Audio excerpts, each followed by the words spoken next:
ricos e ricas, Amanda Dimitrov aqui. E hoje eu não vim falar sobre o mercado de semijoias. Na verdade, gente, ninguém é obrigado a ouvir esse vídeo, mas se você puder, eu gostaria. Porque hoje eu vim dar o meu testemunho. Eu quero mostrar através dele que você pode qualquer coisa. Que você é capaz de qualquer coisa. Se eu me ressignifiquei, você também pode se ressignificar. Você também pode se transformar, você pode mudar e você pode recomeçar a qualquer momento na sua vida. Gente, eu chamo de ricos e ricas por quem tem saúde, tá? Não é sobre dinheiro, não. Porque eu não tive, né, por muito tempo, por um período de 5 anos de luta aí. Mas nesse período começou assim. Eu tive um bebê. Eu tinha uma empresa enorme, eu trabalhava para todo mundo no mercado, design, desenhava, lancei muita moda, pedra fusion eu que criei, earcuff de pressão eu que criei, piercing de pressão eu que criei, eu criei muita coisa, gente, eu fiz muita baguncinha nesse ramo, trabalhei para muito peixe grande, né? Mas a minha vida era uma loucura. E eu tenho um autista que nessa época eu tava com 7 anos, em 2019, eu tenho um autista em casa maravilhoso, ele queria um irmão, então eu resolvi engravidar. Em 2019 eu engravidei e a minha gravidez com 11 semanas não estava fluindo. Eu tinha uma mega bexiga no meu bebê.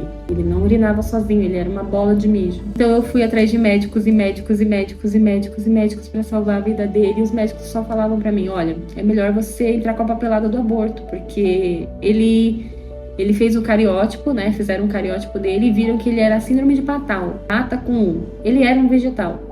Ele teve uma alteração no cromossomo 13. Então ele não era para nascer. E aí os médicos falam, você vai salvar um vegetal. O máximo que vai acontecer se ele desenvolver é ele suspirar e morrer quando nascer. Eu falava, meu Deus, por que eu não sinto isso? Por que eu acho que eu tenho que lutar por esse bebê? E eu pensei, eu não tenho poder de tirar a vida. Quem tira a vida é Deus. Então eu lutei. Eu lutei, procurei os melhores médicos, um médico que quis me ajudar, professor Moron, um excelente médico. Toda semana a gente fazia ultrassom e internava para me furar, com um negócio desse tamanho, eu me furava o neném, colhia o xixi, era horrível. Mas toda semana eu olhava, eu entrava no centro cirúrgico do Hospital Santa Joana e via uma janela de vidro lá no fundo, um prédio escrito AC Camargo Cancer Center. Eu falava, pelo menos eu não tô lutando por um câncer, eu tô salvando meu filho, então força, Amanda. E assim eu buscava as minhas próprias forças. E até que no 8º procedimento eu já tava desanimada, já não tava conseguindo mais, e eu coloquei na cabeça que talvez eu não conseguisse, e realmente, gente, eu não consegui. Eu fui furada 6 vezes, eu quase morri, eu senti uma cãibra que parecia que o meu espírito saiu do meu corpo. Naquele dia eu morri. Eu acho que eu morri. Mas enfim, o médico desistiu. Ele falou, não dá mais. Ela não vai aguentar mais. E aí a gente desistiu de salvar o meu neném. E ainda faltavam só com 20 semanas para ele fazer um cariótipo de confirmação do Patau. Ele tinha 1% de chance de não ser. E foi nesse dia que, indo embora do médico, de cabeça baixa, por ter desistido, eu fui de Uber, porque eu estava no meu rodízio, eu estava no Uber. E eu tava com a cabeça baixa de um lado, meu marido de outro, nós não trocamos uma palavra. E tinha um homem enorme dentro de um carrinho que levava a gente, e ele começou a pular, até que ele virou pra trás, parou o carro e falou, moça, senhora, me desculpa, mas eu preciso falar, ele não vai morrer. Chega na sua casa agora, ajoelha no chão, entrega ele pra Jesus. É seu marido? Ele falava, eu falava assim, ajoelha os dois, entrega pra Jesus, ele não vai morrer. E eu comecei a chorar. Cheguei em casa, a primeira coisa que eu fiz foi me ajoelhar com meu marido e falar, quem é você, Jesus? Ajuda meu filho. Tudo bem, o Senhor me deu, o Senhor tem direito de levar, mas eu queria muito. Se você existe, me ajuda. Gente, foi aí que minha vida sofreu um looping de 360 graus. Aí eu consegui, em menos do tempo certo lá do cariótipo, em menos dias eu consegui que o exame saísse. O meu médico ligou, falou, corre pro centro cirúrgico, é um milagre, o menino não é mais Patau, não deu Patau, não confirmou. Eu tenho exames que comprovam isso. E o exame saiu antes da hora, porque ele podia explodir se demorasse mais dias. Deu tudo certo, de repente eu vi assim, o mundo se abrir diante dos meus olhos. E aí a gente fez uma microcirurgia, o neném aguentou, colocou um dreno nele, uma mola. Com 34 semanas eu de cama, sem se mexer, pra essa mola não sair. A mola saiu. Eu falei, agora já era. E aí o médico falou, vamos esperar mais uma semana. E a gente esperou até 35 e aí no ultrassom, outro milagre. Ele tava urinando sozinho, o médico não sabia explicar, porque ele falou, tá urinando sozinho agora. Resumindo, gente, esse neném tá com 4 anos hoje lá em casa. Mas quando ele nasceu, em 2019, com 37 semanas, era meio pandemia, lá no comecinho. Se vocês acham que a pandemia foi difícil, vocês não imaginam pra mim. Esse neném ficou longe de mim, porque eu não podia ficar com ele na UTI, porque ele ficou um tempo, porque ele não desenvolveu musculatura na barriga, de tanto que estourou. Ele até saiu com uma síndrome de Prader-Willi, mas que não era nada perto do Patal, foi por a gente ter salvado ele tantas vezes. E eu não pude ficar, aí eu ficava com ele lá 30 minutinhos, e aí eu cantava pra ele, e aí eu ia embora, e deixava ele lá, e aí quando eu trouxe ele pra casa, 1 mês e meio depois dele nascido, eu descobri que eu tava com câncer. E foi triste porque eu chorei, porque eu queria muito amamentar ele. Eu falei, caramba, eu lutei tanto. Mas eu tinha tanta confiança em Deus, em Jesus já, nesse caso, que eu falei, eu não tenho religião, gente. Eu só sei que ele vive. Eu sou prova disso. E é por isso que eu quero compartilhar isso com vocês. E aí eu falei, não, esse linfoma de Hodgkin não vai me levar.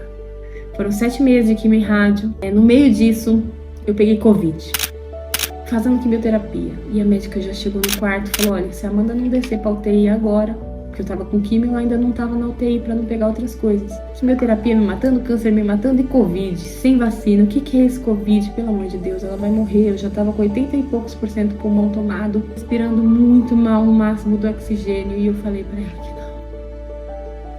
não, desse jeito. Meu marido com Covid no quarto comigo falou pra mim, ela não quer ir, doutora. E ela falou, então você assina, porque ela vai morrer. E em 48 horas ele me fez respirar. Porque eu pensei, por que ele me deixaria morrer com 2 filhos especiais agora? Eu tinha um autista e um síndrome de Prader-Willi e eu ia morrer de câncer ou de Covid? Não. 48 horas ele me fez respirar. Eu lutei por 7 meses, quimio e radioterapia, e eu venci o câncer. Alguns meses depois, eu comecei a enxergar o mundo de outra forma. Obviamente, eu não queria mais aquela vida louca, mas eu queria, de repente, voltar um pouquinho para aquela vida. E, caramba, Deus me deu uma lição de que não era dinheiro que o meu filho autista precisava, porque era isso que eu pensava. Que ele precisava de muito dinheiro, porque o mundo ia judiar dele. Então eu peguei, ele me jogou numa cama, ele foi me tirando as coisas, porque eu tava numa cama e eu era o cérebro da minha empresa. A gente fechou uma empresa com quase 50 colaboradores. Eu peguei, alguns meses passaram, eu falei, não, vou retomar, vamos lá. Mas alguma coisa me dizia, mas e aquilo que você falava que não é dinheiro, isso que você tem que estar com seu filho? Porque, gente, Deus me fez ver muita coisa. O dinheiro, ele tira em segundos. E o convívio ali com seu filho, ou com o seu familiar, ou com quem você ama, é impagável. E até os 7 anos eu não vi meu filho crescer. E naqueles meses de cama eu vi muita coisa e ele desenvolveu muito. E aí alguns meses depois o câncer voltou. Gente, eu falei, não, agora eu não aguento mais, agora eu vou. E ao mesmo tempo eu pensava, poxa, mas agora que eu conheço ele, eu sei que ele vive, ele já falou tantas vezes comigo, porque ele falava comigo assim. Eu falava, Deus, Senhor, alguma coisa. E em seguida aparecia alguém e falava, olha, Deus mandou te dizer.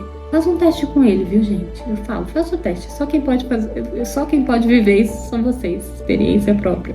Então aí eu vivi o câncer de novo. Eu fiz quimio de alta dose, mas não foi suficiente. Eu transplantei a medula, foi a pior coisa que eu vivi. Eu passei por 10 dias vegetando no transplante. Eu já não morri, né? Fiquei lá sem um pingo d'água, sem nada. Só no soro, vegetando, já não acordava, já não lembro mais nada. Até minha medula pegar no 10º dia. Eu não tenho nem 2 aninhos ainda, tá, gente? Vou fazer 2 aninhos esse mês de maio. E eu vivi de novo. Mesmo não tendo a fé absoluta, mas sabendo que ele existia. Ele me deixou viver de novo. A minha doença, gente, é uma coisa que a gente não sabe quando termina. A gente tem que esperar 5 anos pra dizer que tá curado. Mas eu quero dizer pra você que eu me ressignifiquei. Eu poderia achar agora, eu sou uma condenada. Eu sou uma condenada porque eu tenho uma doença em mim. Mas eu não penso isso. Mais do que isso, eu penso, hoje eu sou uma privilegiada, porque eu tenho um Deus em mim.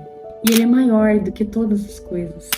Se você ainda não o conhece, faça uma experiência com Ele. Peça pra Ele te deixar, mas não da mesma forma que eu, por favor, pra você não ter que viver tudo isso. Mas acredite, hoje eu sou muito mais feliz. Hoje eu sei o significado real da vida. E hoje eu tenho um propósito. Eu não quero voltar a ser aquela designer conhecida, status, nada disso. Eu quero ajudar pequenos empreendedores. O que eu puder ajudar, eu vou estar aqui. Então eu quis gravar esse testemunho para mostrar para vocês que tudo é possível e todo mundo é capaz. A qualquer momento. Mesmo que eu passei pelo vale da sombra, como dizem assim, né?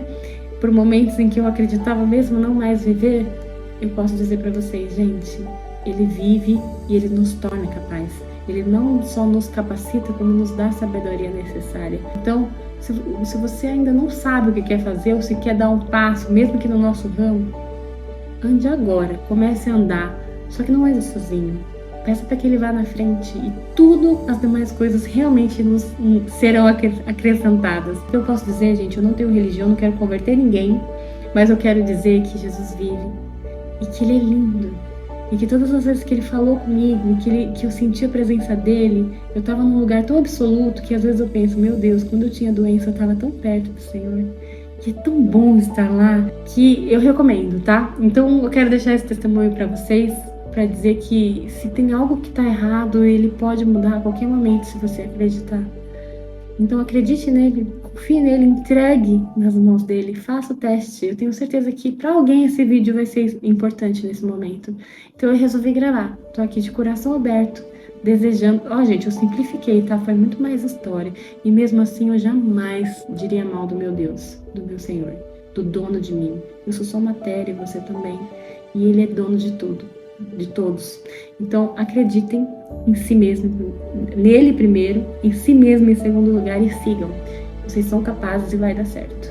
Se você chegou até aqui, curte esse vídeo, seguir nosso conteúdo para mais dicas de semijoias aqui, tá? E eu fico feliz por você ter ouvido esse testemunho. Deus abençoe.